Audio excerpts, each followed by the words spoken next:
The United States was the number two highest taxed nation in the world. We were at about 39% for our corporations.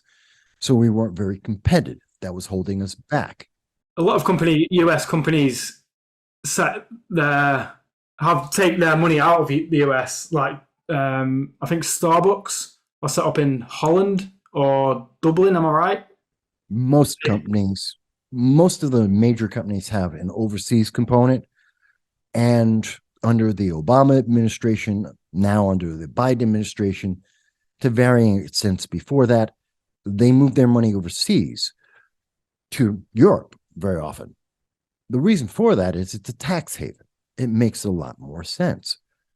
Why keep the money here where you're getting lower interest and you have higher taxes than put it in Holland, put it into Germany, France, UK, where Ireland, especially Ireland, a lot of people have, I think Pfizer has some of its headquarters, a lot of its money is in Ireland because it's a low rate.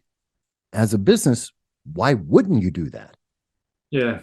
So in the US corporation makes zero profit, but it's all being pumped out to these tax havens in Europe.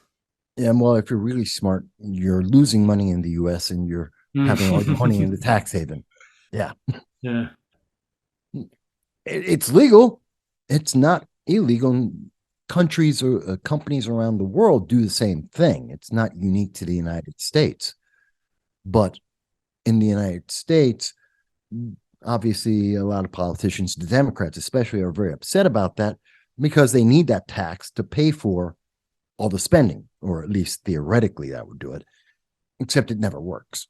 We are addicted to spending here in the United States, especially Republicans do it too, but Democrats do it on a scale and a degree that is insane. If there was no one trying to hold them back, these guys would spend us into oblivion. Literally. Essentially, do they really need to tax anymore because they're just printing the money anyway?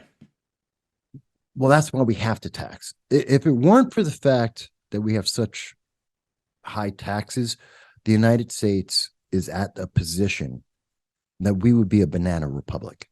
In fact, if the petrodollar wasn't in place, the United States would be a banana republic. We have that much. We have I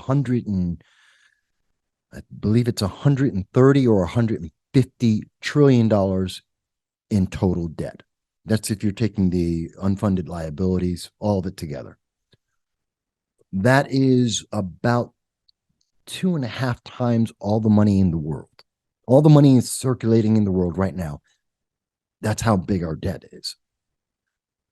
It's ridiculous. It is That that is ridiculous. ridiculous. Yeah. And we have about $4 trillion that we bring in taxes a year. We spend about $6 trillion in spending a year, which is also ridiculous. So about 1.5 trillion added to the debt every year on average. People like Obama and Biden increase that, but even Republicans increase it. You can't do that. We have 125% spending. To make this make sense for the average person, I know I'm throwing out a lot of numbers. Let's make it real simple. Your life, you make $10,000.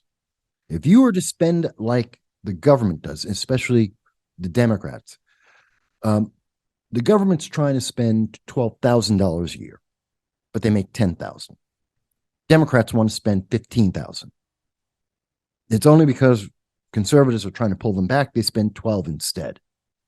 How long could you spend $12,000 even though you make 10,000 before you would be completely bankrupt and they would take away every asset that you have?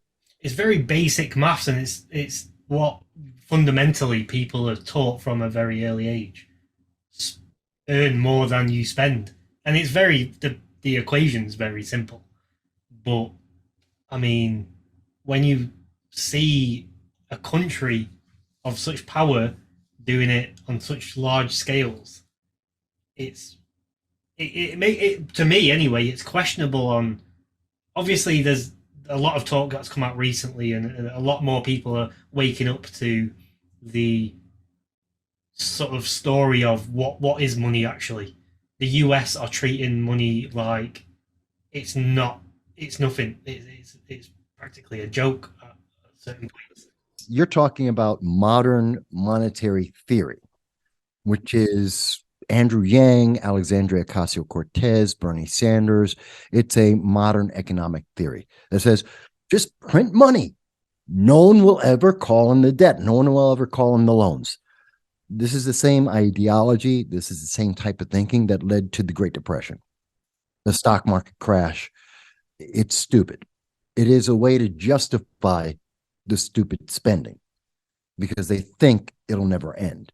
That's dumb.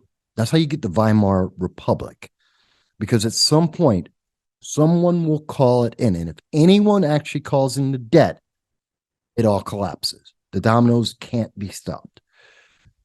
But they do that because it sounds good and it lets them go to their constituents and say, don't worry, it's all okay. We will pay for everything. Just keep keeping us in power. Keep voting us in, and we'll keep giving you free stuff. It's not free stuff. Look at the inflation. The world is in a recession right now. I know they changed the definition of recession. I know that the United States is saying, no, there's no inflation. If you listen to Joe Biden, even at the State of the Union, no, there's no inflation. Everything's under control, except food is 11% higher today than it was a year ago, which is higher than it was 2 or 3 years ago. There's a global food shortage of 30%. We have energy prices that are approximately 68% higher. That's just US. I know in the UK, you're targeting, Bank of England said 18% is your target. That's your target, which means usually they're playing politics. They want it to be as nice as possible. They want confidence. So they're underestimating the number. So you're looking at real world, because there's a big difference between going to the store and whatever number they publish. I know in the US, food, eggs, lettuce, meat, you're paying 25, 35, on average, about 45% more today than a year and a half, 2 years ago. In the UK, if I'm not mistaken, you're paying about 55% more for eggs and for meat and for various items of food, lettuce. You're paying about, on average, 55% more, and your energy prices have gone up about, on average, 74% for the average person, unless I'm mistaking my numbers, over the last year to year and a half. Am I wrong on that? Yeah, that's about right. Okay. You can see it. That's you a can recession. Go to the, like you can physically, obviously, see in the shop. Like you go and do a weekly shop, which might cost you £50. It's literally, you're talking £70, £80 now for the exact same stuff. Yeah, and they're telling you, but it's not a recession.